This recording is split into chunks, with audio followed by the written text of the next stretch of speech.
చేసుకుంటూ ఉన్నాం.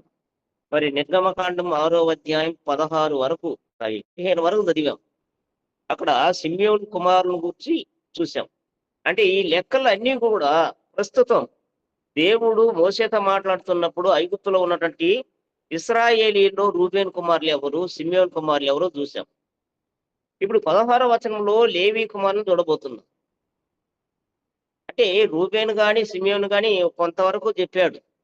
కానీ లేవీని గురించి మాత్రం విస్తారంగా చెప్తున్నాడు. 16వ వచనంలో లేవి కుమారుల పేర్లు వారి వారి వంశావళుల చొప్పున ఏవనగా గెర్షోను, కహాత్, మెరారి వీళ్ళు లేవి కుమారులు. అంటే లేవి భూమి మీద ఎన్ని సంవత్సరాలు ఆయుష్ కలిగి ఉన్నాడంటే 130 సంవత్సరాలు 130 ఏండ్లు బతికాడని 16లో చూస్తున్నాం. అంటే లేవికి ముగ్గురు కుమారులు. ఆ ముగ్గురికి తర్వాత వారి సంతానం అక్కడ విస్తరిస్తూ ఉంది. అప్పుడు 17వ వచనంలో గెర్షోను కుమారుని గురించి మాట్లాడుతూ, వారి వంశాన్ని గురించి మాట్లాడుతూ ఇద్దరి పేర్లు చెప్పాడు. అంటే గెర్షోను కుమారులు ఎంతమంది అంటే ఇద్దరు, లిబ్ని, సిమి. 18వ వచనంలో కహాతు కుమారులు అమ్రాం, ఇస్సాహారు, ఎబ్రోను, ఉజ్జీయేలు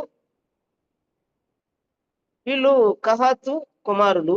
ఇతను జీవించిన కాలం 133 ఏండ్లు బ్రతికాడు. 19లో మెరారి అంటే మూడో కుమారుడు. మరి అతని సంతానం లేక అతని వంశం ఏందంటే మహలి, మూసి. వీరందరూ కూడా తమ తమ వంశావళులు చొప్పున లేవి కుటుంబం. అంటే ప్రస్తుత కాలానికి, అంటే ప్రస్తుతం అంటే ఇప్పుడు కాదు, దేవుడు మోషేతో మాట్లాడుతూ నువ్వు అన్నప్పుడు ఆ సందర్భంలో అక్కడ ఐగుప్తులో ఎవరున్నారంటే రూబేన్ కుమారులు వీళ్ళున్నారు, వీళ్ళు సిమియోన్ కుమారులు వీళ్ళున్నారు, లేవి కుమారులు వీళ్ళున్నారని చెప్పాడు. ఇప్పుడు 20వ వచనంలో అమ్రాం తన మేనత్త అయిన ఎకేబేదును పెళ్లి చేసుకొనెను. ఆమె అతనికి అహరోను, మోషేను కనెను. అమ్రాం 137 ఏడేండ్ల 30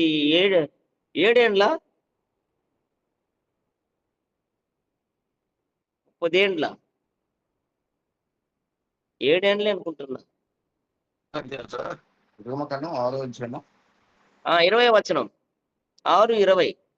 6:20 అమ్రాము తన మేనత్త అయిన యెకోబేతును పెళ్లి చేసుకునెను. ఆమె అతనికి అహరోనును, మోషేను కనెను. అమ్రాము 137 ఏండ్లు బ్రతికెను. 137. Yes sir. ఈ ఏండ్లు అని చదివినట్లు అనిపిస్తే అది 7 ఏండ్లు. సరే, ఈ అమ్రాము లేక కహాతు వంశాన్ని దేవుడు ఎందుకు ప్రత్యేకం చెప్తున్నాడంటే అక్కడ మోసే అహరోనుల విషయమై. అంటే లేవికి ముగ్గురు, గెర్షోన్, కహాత్, మెరారి. అప్పుడు కహాతు కుమారులు ఎవరో చూసాం. అమ్రాం, ఇస్సాహారు, ఎబ్రోను, ఉజ్జీయేలు అని చూసాం 17వ వచనంలో. 18వ వచనంలో అక్కడ అమ్రాంను తీసుకున్నాడు కహాతులో. అమ్రాం యొక్క కుమారులు ఎవరంటే మోసే, అహరోను. కానీ అబ్రాం ఎవరిని పెళ్లి చేసుకున్నాడంటే తన మేనత్త అయినటువంటి ఎకేబేదునే పెళ్లి చేసుకున్నాడు. అంటే అక్కడ లేవికి 4 సంతానం అనిపిస్తుంది. గెర్షోన్, కహాతు, మెరారి ప్లస్ ఏకేబే. వీళ్ళు లేవి కుమారుడు, కుమార్తె. మరి ఇక్కడ అబ్రాం ఏం చేశాడంటే తన మేనత్త అయినటువంటి ఏకోబేదును పెళ్లి చేసుకుని మోసే, అహరోనులకు అన్నాడు 20వ వచనం. తర్వాత 21లో ఇస్సాహారుని తీసుకున్నాడు. అంటే ఇక్కడ ఒకటి గమనించండి, అక్కడ కహాతు వంశములో ఉన్నటువంటి లేక కహాతు కుమారుని గురించి మాట్లాడుతూ 20లో అమ్రాముల గురించి చెప్పాడు, 21లో ఇస్సాహారుని గురించి చెప్పాడు, 22లో ఉజ్జీయేలు గురించి చెప్పాడు. మరి ఇంకొక వ్యక్తి ఉన్నాడు. మరి అక్కడ చెప్పబడినటువంటి వ్యక్తి ఎవరు? కహాతు ఎంతమందికి అన్నాడు అనేది ఆలోచించండి. 18వ వచనంలో అమ్రాం, ఇస్సాహారు, హెబ్రోన్, ఉజ్జీయేలు. కానీ 19వ వచనములో సారీ 20వ వచనంలో అమ్రాం ఉన్నాడు. 21లో ఇస్సాహారు ఉన్నాడు. 22లో ఉజ్జీయేలు ఉన్నాడు. కానీ అక్కడ లేని వారు ఎవరంటే హెబ్రోన్ లేడు. హెబ్రోన్ ఉన్నాడు అక్కడ. కహాత్కు 4 కుమారులు. ఆ నలుగురిలో అమ్రాం ఉన్నాడు, ఇస్సాహారు ఉన్నాడు, ఉజ్జీయేలు ఉన్నాడు. కానీ అక్కడ హెబ్రోన్ కనపడటం లేదు నాకు. మీకేమైనా కనపడుతున్నాడా? 18వ వచనంలో కహాత్కి 4 కుమారులు ఉన్నారు కదా! ఆ నలుగురిని వివరిస్తూ ఫలానా అమ్రాంకొచ్చి 2 కుమారులని 20లో చూస్తున్నాం. 21లో ఇస్సాహారుకి ఆహ్, కోరాహు, నెపేగు, జిక్రి అని 3 కుమారులు. 22లో ఉజ్జీయేలుకు మిషాయేలు, ఎల్షాఫాను, సిత్రి. మరి హెబ్రోన్ కనపడడం లేదు నాకు. హెబ్రోను సార్ 18 ఉన్నాడు సార్. 18లో 18లో ఉన్నాడా? అవును సార్. 18లో కహతు కుమారులు హ్మ్. అమ్రాము, ఇస్హారు, హెబ్రోను, ఉజ్జీయేలు. అంటే నేను కహాత్‌కు 4 ఉన్నారు. సార్. ఆ నలుగురిలో 20వ వచనంలో అమ్రాం ఉన్నాడు. 21లో ఇస్సాహారు ఉన్నాడు. 22లో ఉజ్జీయేలు ఉన్నాడు. Okay sir. ఓకే. ఓకే. అంటే కహాతు కుమారులకి ఎవరెవరనేది వివరిస్తూ అక్కడ అమ్రాం కుమారులు మోషే, అహరోను అంటున్నాడు 20లో. అవునండి. 21లో ఇస్సాహారు కుమారులు కోరహు, నెపేగు, జిక్రి అంటున్నాడు. అవునండి. 22లో ఉజ్జీయేలు చెప్తున్నాడు కానీ అక్కడ హెబ్రోన్ నాకు కనపడటం లేదంటున్నా. Okay sir. ఓకే. ఓకే. అర్థమైంది సార్. హెబ్రోన్ కనిపించట్లేదు ఇక్కడ. మరి ఏమో మరి సంగతి. సరే. ఇప్పుడు వీళ్ళని ఎందుకు పరిచయం చేస్తున్నాడంటే ఇక్కడ ఇస్సాహారు యొక్క కుమారుడైనటువంటి కోరహు ఒకడున్నాడు. ఆయన రెబెల్ క్యాండిడేట్ లాగా కనబడతాడు. అంటే ప్రత్యక్ష గుడారములో పరిచర్య చేసే విషయాలలో మాకు భాగం ఉంది. అంటే కహాత్ మీ తాతే కాదు మా తాత కూడా అన్నట్టు మాట్లాడుతున్నాడు. కానీ అక్కడ మోసే, అహరోన్ని దేవుడే ఎన్నుకున్నాడు కాబట్టి అహరోనికి కూడా యాజకత్వాన్ని బాధ్యతను అప్పగించాడు కాబట్టి తరతరాల వరకు వారే ఉండాలి. అంటే నువ్వు నాయకుడు కాబట్టి మీ అన్ననే ప్రధాన యాజకునిగా చేశావు. మరి మాకు లేదా హక్కు? మీ అయ్య ఎవడికి పుట్టాడో మా అయ్య కూడా వాడికే కదా పుట్టింది అన్నట్టు మాట్లాడాడు. అంటే కహాతు వంశస్థులు అతి పరిశుద్ధ స్థలంలో లేక ప్రత్యక్ష గుడారంలో పరిచర్య చేసే సేవకులు. ఇంతకు ముందు కూడా చదివాం గుర్తుందా? కహాతు వంశస్థులైనటువంటి అమ్రాం సంతానం ప్రధాన యాజకత్వం చేయాలి. అదే కహాతు వంశంలో ఉన్నటువంటి మిగిలినటువంటి హెబ్రోనీయులు గాని, తర్వాత వీళ్ళు ఇస్సాహారీయులు గాని, ఉజ్జీయేలీయులు గాని, అతి పరిశుద్ధ స్థలం లేక ప్రత్యక్ష గుడారంలో ఉన్నటువంటి అతి పరిశుద్ధమైన వస్తువులు మోసే పని వారిది, కహాతుది. గెర్షోన్ మెరారీలది ఏంది? ఒకడేమో టెంట్ మేకరు, ఒకనేమో హ్మ్, ఇది ఏదో మన చెక్కలు కొడతారే స్లాబ్ ఏసేదానికి. Centring work. అంటే ప్రత్యక్ష గుడారానికి కావాల్సిన చెక్కలు, బల్లలు, మేకులు ఒకరు తీసుకోవాలి. తర్వాత ఈ డేరాలు, తెరలు ఉన్నాయి చూడు. దాన్ని ఒకరు తీసుకోవాలి. ఈ లేవీకి పుట్టిన 3 కుమారులు కూడా ప్రత్యక్ష గుడారంలో పరిచర్య చేసేవారే కానీ, అందులో ప్రత్యేకంగా కహాతు వంశాన్ని అతి పరిశుద్ధ స్థలములో ఉన్నటువంటి ఉపకరణములు మోసే పని వారిదే. అది బలిపీఠమైనా సరే, లేకపోతే రొట్టెలు పెట్టే బల్లైనా సరే, దీపస్తంభమైనా సరే, మందసమైనా సరే, అంటే పరిశుద్ధ స్థలములో గాని, అతి పరిశుద్ధ స్థలములో ఉన్నటువంటి దేవునికి ఉపయోగించే ఉపకరణాలన్నిటిని వీళ్ళు మొయ్యాల. కహాతు వంశస్థులు. మరి దీన్ని 2వ అధ్యాయంలో చదివాం. గుర్తుందా మీకు? లేకపోతే తిరుగుదామా? ఒకసారి అట్లా టూకీగా చూద్దామా? Okay sir. అంటే మీరు 2వ అధ్యాయంలో రాసినప్పుడు రాసుంటారని అనుకుంటున్నా.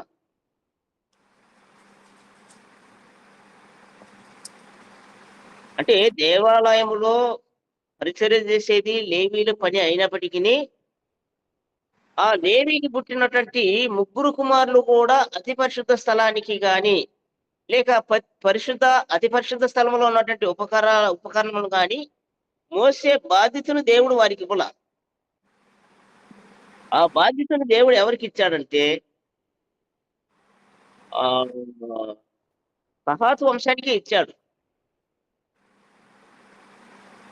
మనం 2వ అధ్యాయం 1వ వచనంలో చదివిన సందర్భంలో చదివాం. సరే, ఈ లేవి వంశస్థుల యొక్క పని ఏంటో చూద్దాం. పరిచర్య సరే, ప్రత్యక్ష గుడారంలో లేవికి పుట్టిన ముగ్గురు కుమారులు ఉన్నారు కదా, గెర్షోన్, కహాత్, మెరారి. వారి పనులు ఏంటో చూద్దాం. ఎవరెవరు ఎక్కడ పని చేయాలి? అందరూ యాజకులా? కాదు. ఎవరెవరికి నియమించబడినటువంటి పనులు వారికి ఉంది. ఎందుకు ఈ మాట అంటున్నానంటే మన కోరాహుని గురించి తిరగాల్సి వచ్చింది ఇప్పుడు. మరి కోరాహు ఎందుకు తిరుగుబాటు చేశాడు? అతను కూడా కహాతు గోత్రమే, కహాతు వంశస్థులే. కానీ కహాతు వంశంలో ఉన్నటువంటి అమరాం కుమారులు అయినటువంటి అహరోను మాత్రమే ప్రధాన యాజకత్వం ఎందుకు చేయాలా, మేమెందుకు చేయకూడదు? మీ తాత కహాత అయితే మా తాత కూడా కహాతే కదా అని ఒక తిరుగుబాటు చేశాడనమాట. సరే, గెర్షోను గురించి చూద్దాం. మొదటి వాడు గెర్షోనా? అవును. సంఖ్యాకాండం 7వ అధ్యాయం 6 నుండి 9 వరకు చదువుదాం.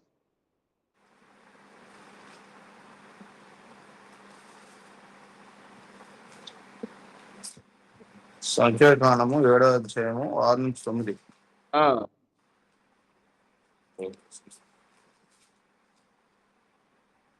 మోషే ఆ బండ్లను ఆ ఎద్దులను తీసుకుని లేవీయులకు ఇచ్చెను.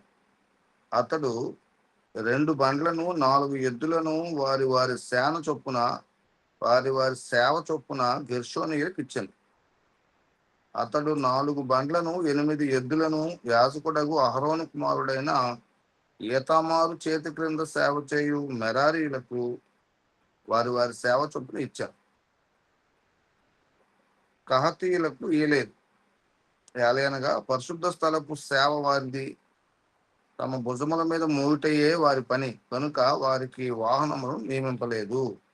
సరే, ఇప్పుడు 7వ అధ్యాయం మరి 6వ వచనంలో మోసే ఆ బండ్లను ఆ ఎద్దులను తీసుకుని లేవీలకు ఇచ్చాడు. లేవీలు ఎంతమంది అంటే ముగ్గురు సంతానం లేవికి. గెర్షోన్, కహాత్, మెరారి ముగ్గురు. కానీ ఆ ముగ్గురికి కూడా ఈయన బండ్లు అందరికి ఇచ్చాడంటే అందరికి ఇవ్వాల. గెర్షోన్ మెరారీలకు ఇచ్చాడు, కానీ కహాత్కి ఇలా. కహాత్కి ఎందుకు ఇవ్వలేదంటే వారు పరిశుద్ధ స్థలపు సేవ వారిది కాబట్టి. అంటే పరిశుద్ధ స్థలములో ఉన్నటువంటి ఉపకరణములు మోసే పని వారిది.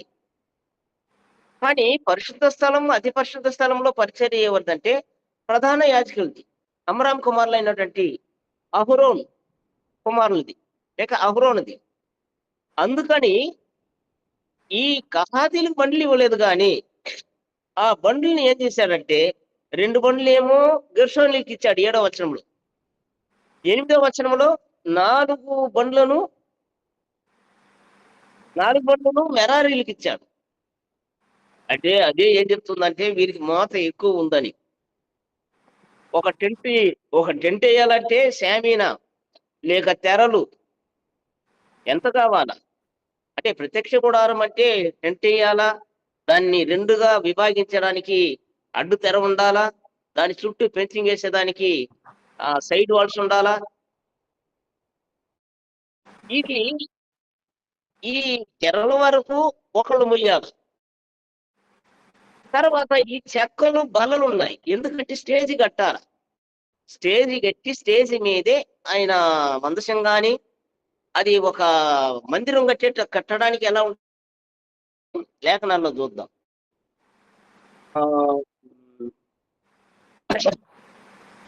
సంఖ్యాకాండం 7:7లో 2 బండ్లు ఎవరికి ఇచ్చాడు?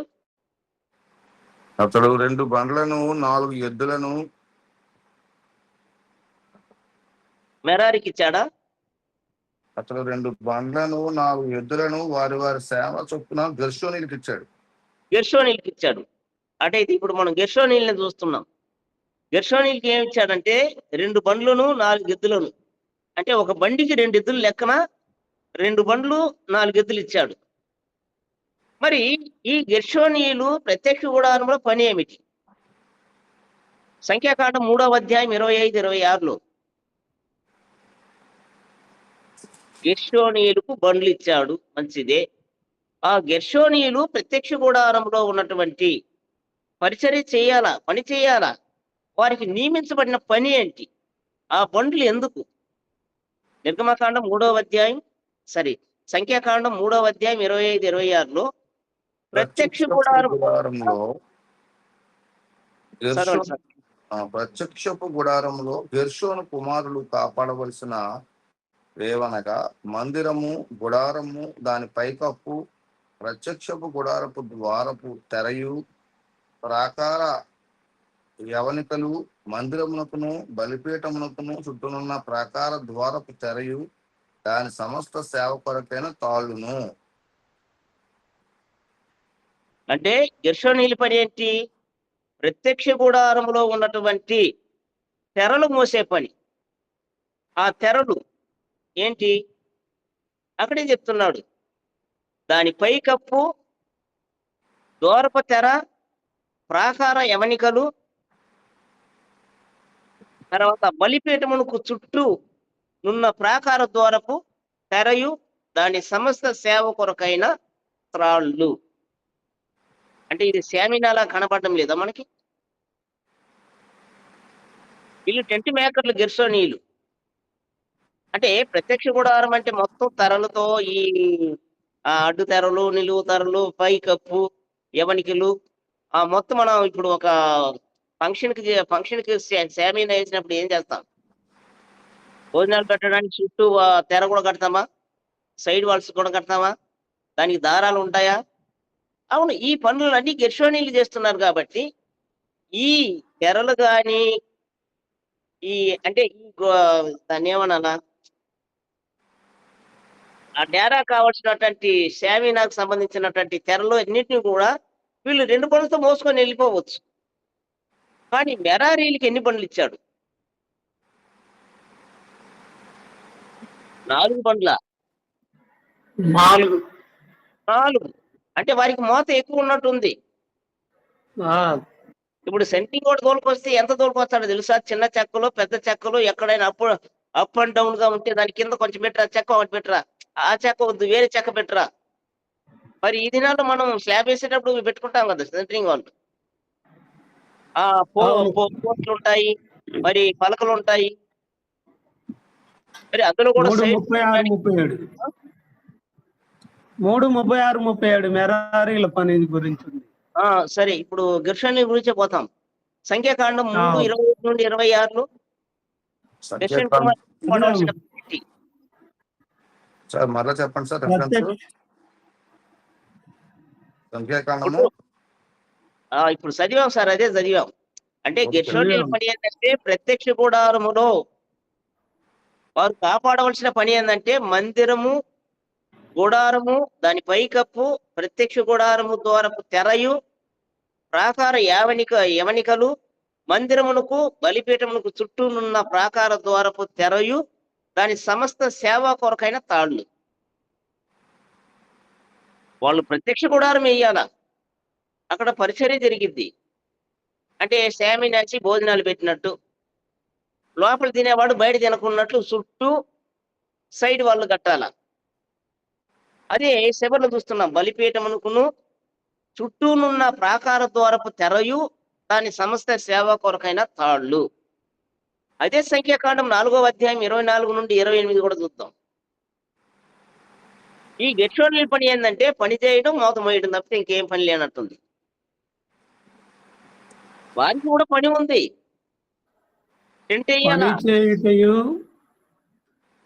పని చేయుటయు మోతలు మోయుటయు గెర్షోనీయుల సేవ.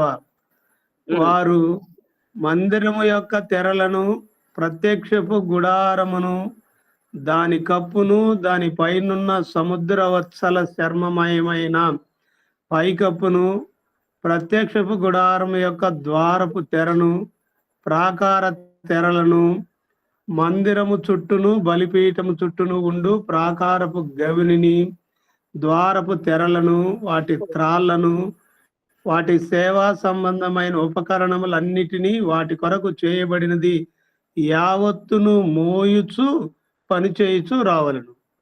గెర్షోనీల పని. ఈ గెర్షోనీల పని ఏంటి? మోత మొయ్యాలా, పని చెయ్యాలా?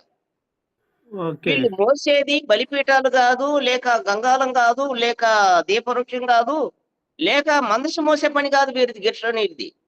ఆ తెరలు మోసే పని వీళ్ళది. మొయ్యడమే కాదు, నేను మోసేసే మీరెవరైనా వేసుకోండి అని.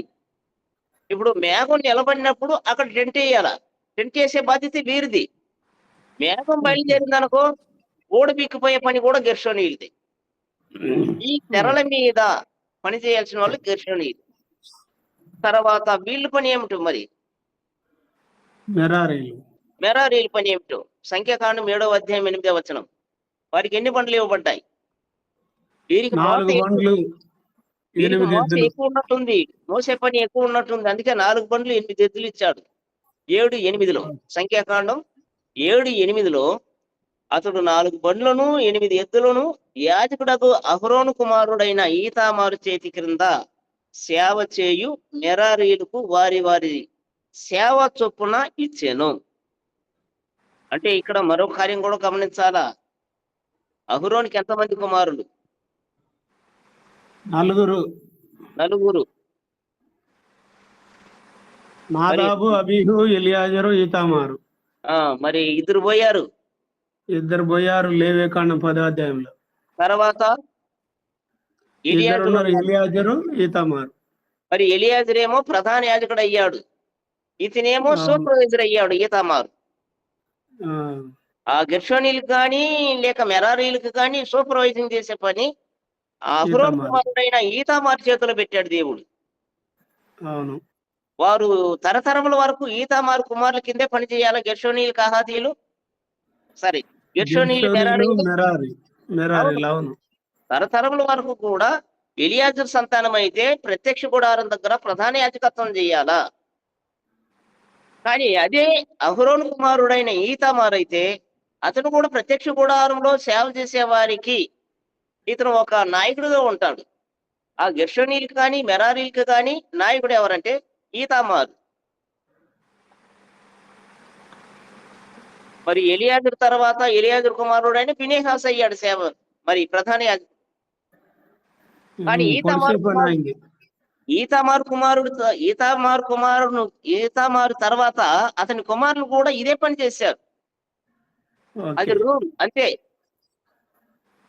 తర్వాత వీళ్ళు ఈతామారును మార్చి ఈతామారే ఉండాలా, మేము నాయకులుగా ఉంటా, గెర్షోనీల మీద మెరారీల మీద చెల్లుబాటు కాదు. మరి ఎలియాజరే ఉండాలా, ఎలియాజరు కుమారులే ప్రధాన యాజకత్వం చేయాలా? లేదు, మేముంటామన్నా ఒప్పుకోకూడదు. అలా ఒప్పుకొనక తిరుగుబాటు చేసినటువంటి కోరాహు సమూహం ఏమైందో తెలుసు మనకి. అప్పుడు దేవుడు స్థిరపరిచాడు ఒక కార్యాన్ని పెట్టి. అంటే ఎంతమంది ఉన్నారు అందరిని రప్పించాడు, రండయ్యా తెలుసుకుందాం. అయితే మా అన్నైనటువంటి అహరోన్ని నేను యాజకునిగా నియమించాలా, దేవుడే చెప్పాడు కాబట్టి దేవుడే నియమించాడంటే వాళ్ళు ఒప్పుకోవాలా. అప్పుడు దేవుని దగ్గర మొరపెట్టుకున్నప్పుడు మోసే దేవుడు ఒక మాట అన్నాడు, అందరిని ఒక కర్ర తీసుకొచ్చి పెట్టమన్నాడు. తీసుకొచ్చి పెట్టాడు. అందులో కోరా కర్ర కూడా ఒకటి ఉండొచ్చేమో పోసాడు. అప్పుడు అహరోను చేతి కర్ర సిగిరించి దేవుడు సాక్ష్యం ఇచ్చాడు, నిరంతరం యాజకుడు అహరోను వంశస్థులే అని. కానీ ఇది తరతరాల వరకు సాగుతున్నటువంటి కార్యం. ఈ గెర్షోనీలు కానీ మెరారీలు కానీ కహాతీలు కానీ ఇప్పుడు ఏ పనులు చదువుతున్నామో అదే పని. సంఖ్యాకాండం 3:36 నుండి 37 వరకు చదువుదాం మెరారీల గురించి. వారి పని మెరారీ కుమారులు మందిరము యొక్క పలకలను, దాని అడ్డకర్రలను, దాని స్తంభములను, దాని దిమ్మలను, దాని ఉపకరణములన్నిటినీ, దాని సేవ కొరకైనవన్నిటినీ, దాని చుట్టూనున్న ప్రాకార స్తంభములను, వాటి దిమ్మెలను, వాటి మేకులను, వాటి త్రాళ్లను కాపాడవలసిన వారు. ఈ మెరారీల పని ఏంటి? గెర్షోనీల పని అయితే తెరలు మోసే పని. ఈ మెరారీల పని అయితే ఈ చెక్కతో సంబంధించింది కదా ఇది. ఆ పలకలను, అడ్డకర్రలను, పలకలు, కర్రలు, స్తంభాలు, దిమ్మెలు, చెక్కలు. తాళ్ళు, మేకులు. మరి ఇవన్నీ కూడా ఎక్కడ ఉపయోగించబడతాయంటే ప్రత్యక్ష గుడారములో పరిశుద్ధ, అతి పరిశుద్ధ స్థలానికి ఉపయోగించే ఉపకరణాలు ఇవి. ఇప్పుడు స్టేజ్ చేస్తామా? స్టేజ్‌కి కింద పలకలు పెడతామా? పెడతాం. తర్వాత దానిని నిలబెట్టడానికి కొన్ని స్తంభాలు కావాలా? దిమ్మెలంటే కింద పెట్టేదే కదా దిమ్మెలు. ఉమ్. తర్వాత మేకులేంది?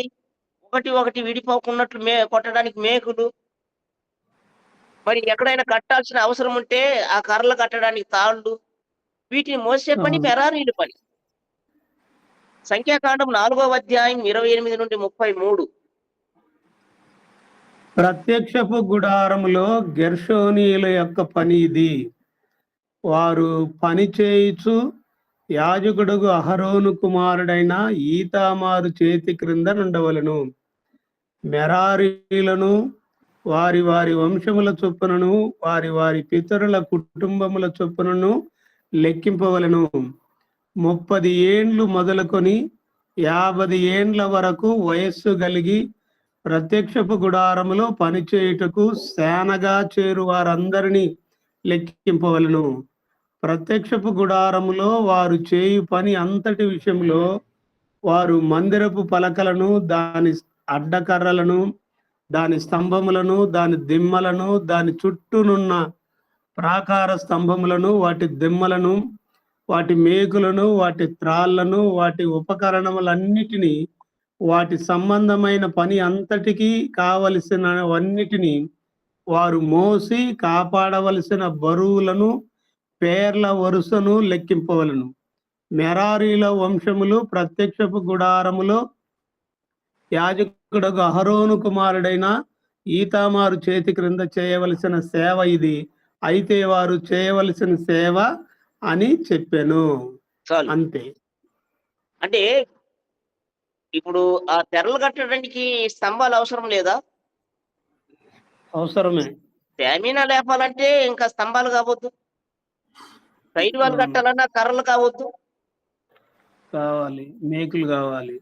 కానీ ఈ పని చేయడానికి కూడా ఒక వయో పరిమితి ఉంది.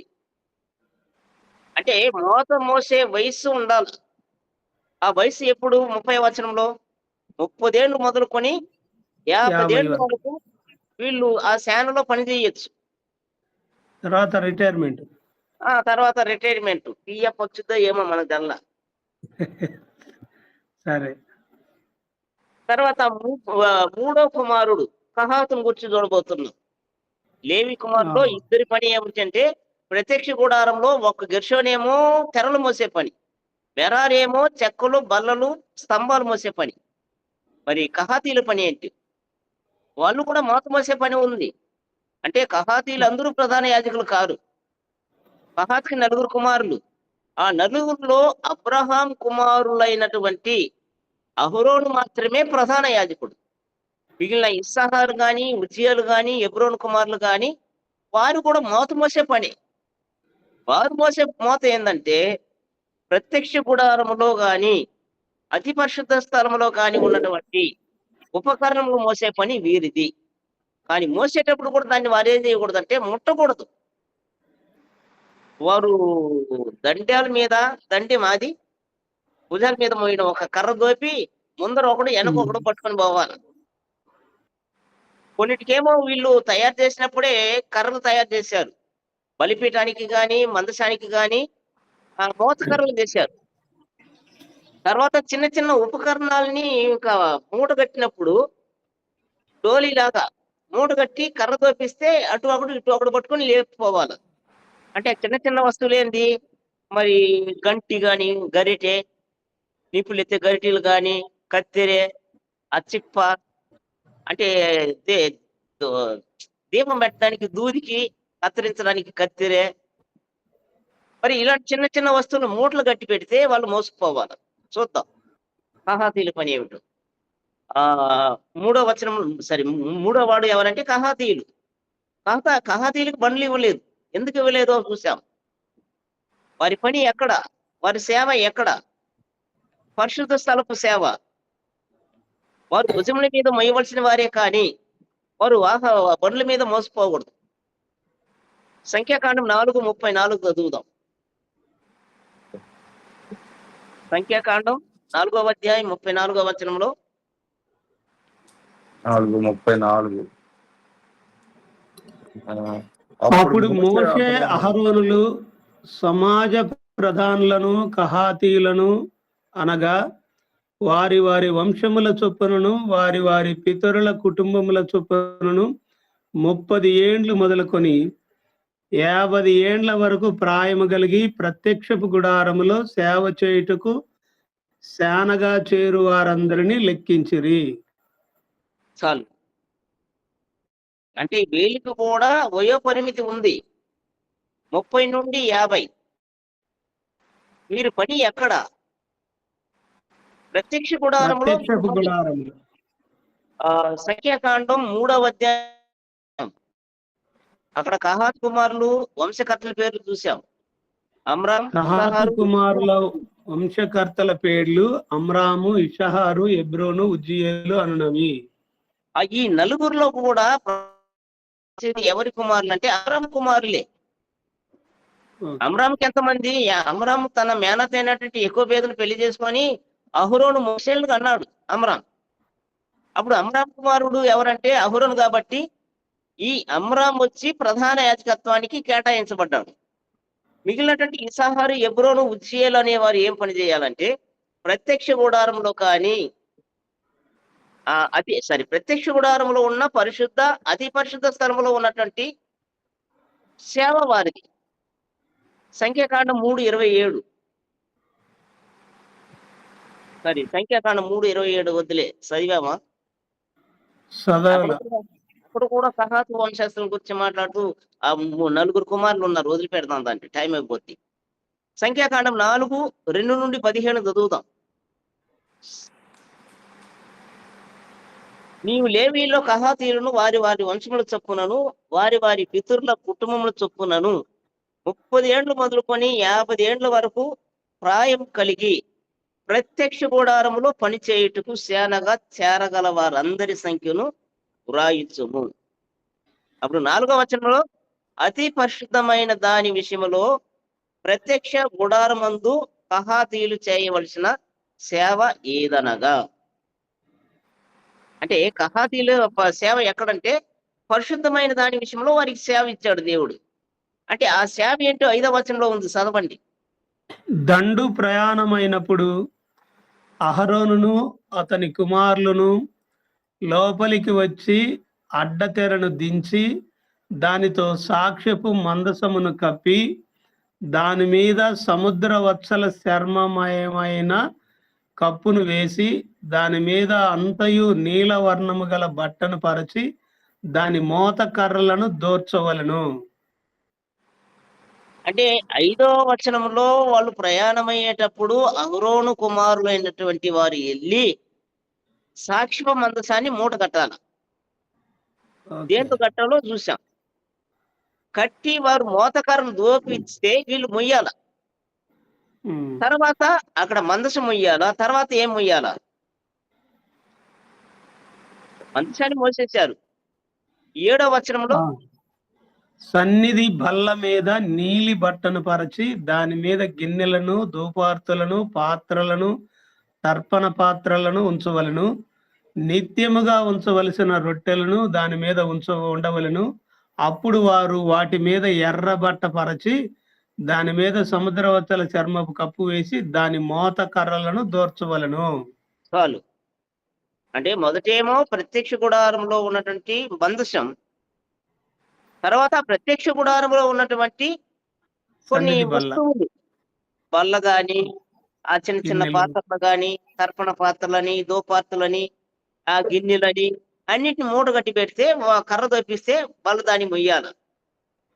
తర్వాత 9వ వచనంలో మరియు వారు నీలి బట్టను తీసుకొని దీపవృక్షమును దాని ప్రదీపములను దాని కత్తెరను దాని కత్తెర చిప్పలను దాని సేవలో వారు ఉపయోగపరుచు సమస్త తైల పాత్రలను కప్పి దానిని దాని ఉపకరణములన్నిటినీ సముద్రవచ్చల చర్మమయమైన కప్పులో పెట్టి దండ మీద ఉంచవలను. చాలు. ఇప్పుడేం చదివాం? దీపవృక్షం, దీపవృక్షం, ప్రదీపం, దాని కత్తెర చిప్ప, తైలపు పాత్ర ఎందుకో తెలుసా? ఎవరైనా అభిషేకించడానికి తైలాన్ని తయారు చేయాలంటే ఒక ప్రత్యేకమైన పాత్ర ఉంటుంది. ఆ పాత్రలోనే తైలాన్ని తయారు చేసి అభిషేకించడానికి. మరి కత్తెర ఎందుకు? ప్రదీపంలో వెలిగించడానికి కత్తెర అవసరం లేదా? ప్రదీపంలో అంటే అవసరం. అర్థమవుతుందా? దీపాలు పడతారే బత్తిలు పెట్టి కార్తీక దీపానికి.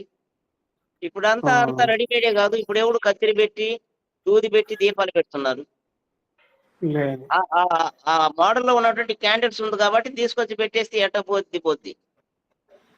తర్వాత ఇంకా ఏం పని?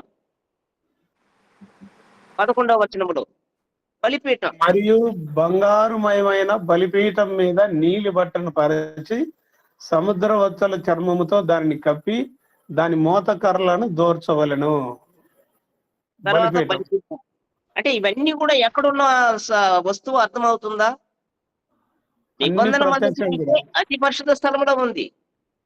దీపవృక్షం గాని మరి బల్ల గాని ఇవన్నీ కూడా ప్రత్యక్ష గుడారములోనే అతి పరిశుద్ధ స్థలములో ఉన్నటువంటి ఉపకరణములు మోసే పని ఈ కహాతీయుడిది. ఇంకా 13వ వచనం, వారు బలిపీఠపు బూడిద ఎత్తి దాని మీద వర్ణము గల బట్టను పరిచి దాని మీద తన సేవోపకరణములన్నిటినీ అనగా ధూపార్తిని, ముండ్లు, గరిటెలు, గిన్నెలునైన బలిపీఠపు ఉపకరణములన్నిటినీ దాని మీద పెట్టి సముద్రవచ్చల చర్మమయమైన కప్పును దాని మీద పరిచి దాని మోతకర్రలను తగిలింపవలను. ఒకటి గమనించండి, మోసే వాళ్ళు దాన్ని ముట్టకూడదని ప్రధాన యాజకులు లేక అహరోను కుమారులే మోతకర్రలు కూడా పెట్టాలా. ఓకే. ఇప్పుడు బలిపీఠానికి సంబంధించిన కార్యాలు 13లో ఆ బలిపీఠం కూడా ఎక్కడుంది? పరిశుద్ధ స్థలములో. ఈ సేవ ఎవరిదంటే ఈ కహాతు వంశంలో ఉన్నటువంటి వారు మోయాల. కానీ దీన్ని మూటగట్టే పని ఎవరిదంటే కహాతు కుమారులో ఉన్నటువంటి అమ్రాము వంశస్థులే చెయ్యాల. అమ్రామ్ కుమారులు అయినటువంటి అహరోను గాని లేక అహరోను కుమారులు గాని దీన్ని ప్యాక్ చేసే పని వారిది. మోసే పని మిగిలినటువంటి కహాతీయులది. సంఖ్యాకాండం 10:21. కహాతీయులు పరిశుద్ధమైన వాటిని మోయిచు సాగిరి. కహాతీయులు పరిశుద్ధమైన వాటిని మోయిసు సాగిరి అందరూ వచ్చులోగా వారు మందిరమును నిలవబెట్టిరి. మరి ఇక్కడ 10:21లో కహాతీయులు అయితే పరిశుద్ధ స్థలంలో ఉన్నటువంటి వాటిని మోసుకుపోతూ ఉన్నప్పుడు మిగిలిన వారు అందరూ కూడా వచ్చి ఏం చేశారంటే మందిరాన్ని నిలబెట్టారు. మందిరాన్ని నిలబెట్టే బాధ్యత ఎవరిది? కహాతీయులు కాదు, టెంట్ మేకర్లదే. అంటే కహాతీలేమో పరిశుద్ధమైన దాన్ని మోసుకుపోతూ ఉన్నప్పుడు వీళ్ళు ముందుగానే వెళ్ళి టెంట్ వేసేయాల. గెర్షోనీయులు, మెరారీలు. అది అక్కడ నాకు అర్థమైంది ఏంటంటే కహాతీయులు పరిశుద్ధమైన వాటిని మోయిసు సాగిరి అందరూ వచ్చులోగా అందరూ మిగతా వాళ్ళు వచ్చేసరికి వీళ్ళు మందిరాన్ని నిలబెడతారేమో అనుకుంటున్నారు. కహాతీయులతో పాటే అందరూ వస్తూ ఉన్నప్పుడు ఈ గెర్షోని మెరారీలు ముందే వెళ్ళిపోవాలా. వీళ్ళు ముందెళ్ళి ఇంకా డేరా వేస్తే వీళ్ళు వెళ్ళి నేరుగా చక్కగా వెళ్ళి దండం పెట్టి బలులు అర్పించి దాన్ని ప్రతిష్ఠిస్తారు అక్కడ. ఓకే. ఇప్పుడు దేవుడితో పోతారా లేకపోతే ఈ వేపాకు తీసుకుపోయే వాళ్ళతో పోతారా జనులు? ఇప్పుడు అమ్మోరు తల్లికి గుడి కడతారు కదయ్యా ఈ వేప చెట్లు వేపాకులతో. మరి దేవుడు వచ్చినాక కడతారా దానికి ముందే కట్టి పెట్టి ఉంటారా? దానికి ముందే కట్టి పెడతారు. మరి అందరూ పోయి కడతారా?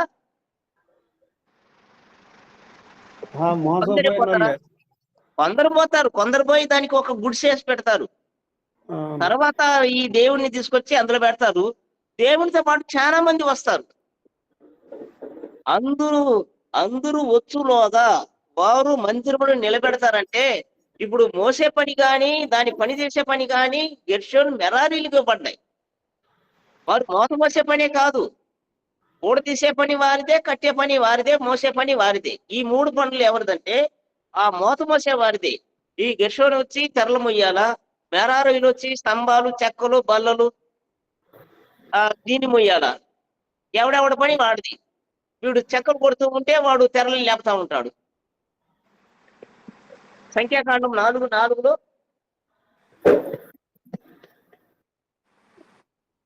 మరి వీళ్ళు చేయాల్సిన పని ఇదే అని ముగించేశాడు. ఇంకా టైం అయింది కాబట్టి మనం వెళ్ళిపోదాం. ఓకే. మొదటి దినవృత్తాంతాలు 15:2లో ఇప్పుడు చదివింది మొత్తం కూడా నిరంతరమా, ఆ రోజు వరకేనా?